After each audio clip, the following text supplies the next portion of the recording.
जब बात भारत की एकता, अखंडता और कानून व्यवस्था की आती है तो हिमंता विश्व शर्मा किसी समझौते के पक्ष में नहीं होते। एक और हमारे देश की राजनीति में ममता बनर्जी, राहुल गांधी और तेजस्वी यादव जैसे नेता हैं जो बांग्लादेशी घुसपैठियों और अवैध कब्जा जमाने वालों की खुलकर पैरवी करते हैं। दूसरी ओर असम के सीएम हिमंता विश्व शर्मा हैं जो घुसपैठ और अवैध कब्जों के खिलाफ सच बोलने से पहले एक बार भी नहीं सोचते। दरअसल असम के सीएम हिमंता ने स्पष्ट कर दिया है कि असम सरकार ने साल 2015 से पहले प्रदेश में आए अवैध गैर मुस्लिम प्रवासियों के खिलाफ फॉरेनर्स ट्रिब्यूनल्स में चल रहे मामलों को समाप्त करने के लिए अलग से कोई स्पेशल निर्देश जारी नहीं किए हैं। उन्होंने साफ साफ कह दिया कि ऐसे मामलों में नागरिकता संशोधन कानून यानी CAA पहले से ही सुरक्षा प्रदान करता है, इसलिए किसी नए फैसले की जरूरत ही नहीं है। नमस्कार, कैपिटल टीवी के स्पेशल शो टर्निंग पॉइंट में आपका स्वागत है। मैं हूं आपके साथ नवेंदु शेखर झा। आज के टर्निंग पॉइंट में आपको बताएंगे हिमंता के बड़े खुलासे के बारे में जो घुसपैठियों से जुड़ा है, साथ ही राहुल गांधी और ममता बनर्जी को उन्होंने कैसे उलझा दिया और कैसे राहुल और ममता बौखलाए हुए नजर आ रहे हैं। वीडियो बहुत शानदार होगी, लास्ट तक जुड़े रहिएगा। घुसपैठियों पर नहीं खत्म होंगे केस, असम सरकार का बड़ा ऐलान। ममता राहुल पर खूब बरसे शर्मा, लाखों बीघा जमीन पर चला बुलडोजर। गुवाहाटी में कैबिनेट बैठक के बाद सीएम हिमंता विश्व शर्मा ने विपक्ष को बेहद आसान भाषा में समझा दिया कि CAA में जो प्रावधान है वर्तमान में वही लागू है। शर्मा ने यह भी दोहराया कि CAA के तहत 31 दिसंबर 2014 से पहले भारत में प्रवेश करने वाले हिंदू, सिख, ईसाई, बौद्ध, जैन और पारसी समुदाय के लोगों को कानूनी संरक्षण प्राप्त है और यह देश का कानून है। जब तक सुप्रीम कोर्ट इसे रद्द नहीं करता तब तक यह पूरी तरह से लीगल है। लेकिन जानकारी के मुताबिक गृह और राजनीतिक विभाग के अतिरिक्त मुख्य सचिव अजय तेवरी ने 22 जुलाई को सभी डिस्ट्रिक्ट कमिश्नर और SP को यह निर्देश दिया है कि वे 2015 से पहले असम में दाखिल हुए पाकिस्तानी, बांग्लादेशी और रोहिंग्या जैसे गैर मुस्लिम प्रवासियों के मामले की समीक्षा करें और यदि संभव हो तो उन्हें CAA के तहत भारतीय नागरिकता के लिए आवेदन करने को प्रोत्साहित करें ताकि उनका भारत में रहना कानूनी तरीके से लीगल हो जाए। कानून के मुताबिक केवल विदेशी न्यायाधिकरण यानी फॉरेनर्स ट्रिब्यूनल्स ही असम में किसी व्यक्ति को विदेशी घोषित कर सकता है और उनके फैसले के खिलाफ हाईकोर्ट में अपील की जा सकती है। गौरतलब है कि जुलाई 2023 में असम सरकार ने अपनी बॉर्डर पुलिस को निर्देश दिया था कि वे 2015 से पहले राज्य में आए गैर मुस्लिम प्रवासियों के मामले विदेशी न्यायाधिकरणों को ना भेजें और उनकी नागरिकता के लिए CAA के तहत आवेदन की सलाह दें। CAA 2019 के अंतर्गत हिंदू, सिख, ईसाई, बौद्ध, जैन और पारसी समुदाय के उन लोगों को भारतीय नागरिकता देने का प्रावधान है जो 31 दिसंबर 2014 तक पाकिस्तान, बांग्लादेश या फिर अफगानिस्तान से बतौर शरणार्थी भारत आए और यहां कम से कम वो 5 सालों से स्थायी तौर पर रह रहे हैं। यानी हिमंता ने साफ कर दिया, जो शरण मांगने आएगा उसे शरण दी जाएगी, जो घुसपैठ करेगा उसे शरण नहीं दी जाएगी, चाहे वो कोई हिंदू ही क्यों ना हो। जी हां, बिल्कुल स्पष्टीकरण कर दिया हिमंता विश्व शर्मा ने। साफ साफ और बेहद आसान भाषा में विपक्ष को समझा दिया है कि घुसपैठिए तो घुसपैठिए होते हैं और उनका कोई धर्म नहीं होता। लेकिन जिन लोगों के साथ दूसरे देशों में, खासकर मुस्लिम बाहुल्य देशों में अत्याचार होता है, जो लोग हिंदू हैं, जो वहां पर अल्पसंख्यक हैं, अगर वो शरणार्थी के तौर पर भारत आए हैं तो उन्हें नागरिकता निश्चित तौर पर दी जानी चाहिए। राहुल गांधी पर बरसे हिमंता विश्व शर्मा। लोकसभा में नेता प्रतिपक्ष राहुल गांधी ने दिल्ली में कहा कि कर्नाटक के महादेवपुरा इलाके में 1 लाख से ज्यादा फर्जी या गलत वोटर मिले हैं। वो SIR को लेकर बात कर रहे थे। इनमें ऐसे वोटर थे जिनके पते गलत थे या जिन्होंने फॉर्म 6 का गलत इस्तेमाल किया।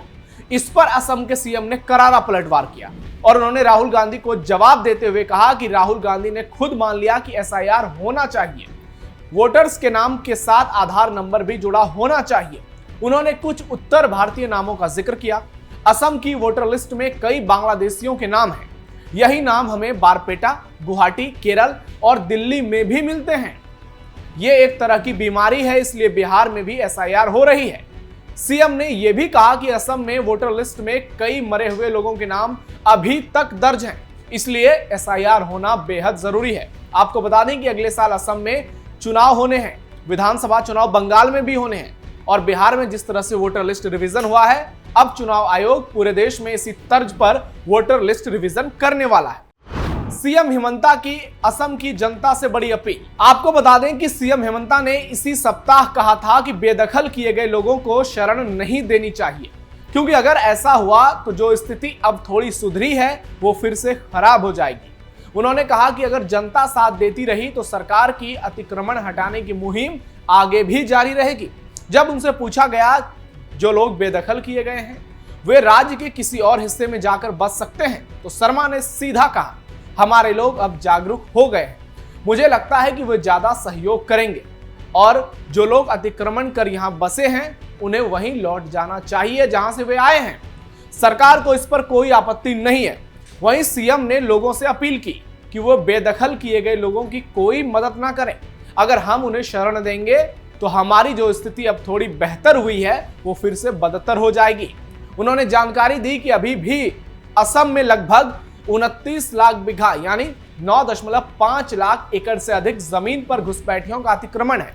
इसलिए सीएम का मानना है कि हमें अभी बहुत काम करना है और सावधान रहने की जरूरत है। अगर लोग हमारा सहयोग करें तो हम इस जमीन को भी खाली करवा सकते हैं और अपनी जाति, धर्म और समाज की रक्षा कर सकते हैं। बिना किसी समुदाय का नाम लिए हिमंता ने अतिक्रमण करने वालों पर कई समस्याओं की जड़ का होने का आरोप लगाया। उन्होंने कहा, हमारे जंगलों को पान के बागानों और मछली पालन में बदलकर वे हमें परेशान कर रहे हैं।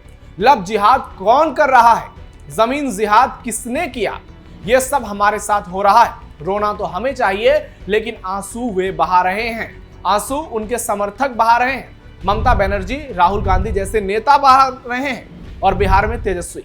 सीएम ने पहले भी कहा था कि पिछले 4 साल में असम में 1,29,000 बीघा यानी 42,500 एकड़ से अधिक जमीन को अतिक्रमण से मुक्त कराया गया है। उन्होंने दावा किया कि ये जमीनें अवैध बांग्लादेशियों और संदिग्ध नागरिकों के कब्जे में थी।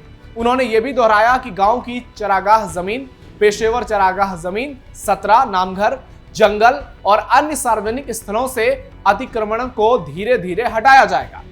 सीएम ने कहा था कि सरकार कभी भी किसी भारतीय या असमिया व्यक्ति को नहीं हटाएगी, जबकि एक दिन पहले उन्होंने कहा कि अगर किसी मूल निवासी ने सार्वजनिक जमीन पर कब्जा किया तो उसे अतिक्रमण नहीं माना जाएगा। ममता बनर्जी पर बरसे हिमंता विश्व शर्मा। सीएम हिमंता हाल ही में पश्चिम बंगाल की सीएम ममता बनर्जी के एनआरसी को लेकर दिए गए बयानों पर अपनी प्रतिक्रिया जाहिर कर रहे थे। उन्होंने साफ साफ कह दिया, ममता बनर्जी एसआईआर से घबराई हुई है। उनका आरोप है कि वो आने वाले विधानसभा चुनाव को लेकर बंगाल की जनता में डर फैलाने का काम कर रही हैं। सीएम ने गुवाहाटी में ममता बनर्जी की चिंता को अनुचित बताया और कहा, किसने उनसे एनआरसी का पालन करने के लिए कहा है? वो अनावश्यक रूप से बोल रही हैं और अचानक कह रही हैं कि वो एनआरसी का पालन नहीं करेंगी। एनआरसी कहां है? किसी ने भी एनआरसी का आदेश नहीं दिया। असम के सीएम ने कहा, बंगालियों में डर पैदा करके उनका वोट पाने की ये उनकी चाल है। पिछले 5 साल से उन्होंने एनआरसी पर कोई बात नहीं की। अब जब चुनाव आ रहा है तब ये सब बातें करने लगी हैं। आपको बता दें कि शर्मा का यह बयान तब आया जब पश्चिम बंगाल की सीएम ममता बनर्जी ने केंद्र सरकार पर लोगों की नागरिकता छीनने का आरोप लगाया, जबकि एसआईआर तो घुसपैठियों और फर्जी वोटरों के लिए हो रहा है। ममता तो ये तक कह रही है कि एसआईआर जो है वो एनआरसी से भी ज्यादा खतरनाक है, इसलिए वो बेचैन हैं और घुसपैठियों पर आंसू बहा रही हैं, फूट फूट कर रो रही हैं और इसी पर हिमंता विश्व शर्मा उन पर हमले कर रहे हैं। तो आज के लिए टर्निंग पॉइंट में इतना ही। क्या राय है आपकी इस खबर पर? कमेंट बॉक्स में जरूर बताइए। और आपको क्या लगता है, जो गैर मुस्लिम घुसपैठिए हैं या फिर घुसपैठिया का क्या कोई धर्म होता है, या फिर अगर वो अवैध रूप से भारत में आए तो उन्हें क्या जगह मिलनी चाहिए? अपनी राय कमेंट बॉक्स में इस पर भी दीजिए। आप सावधान रहिए, अलर्ट रहिए और अपने आसपास पैनी नजर रखिए। देखते रहिए कैपिटल टीवी। धन्यवाद।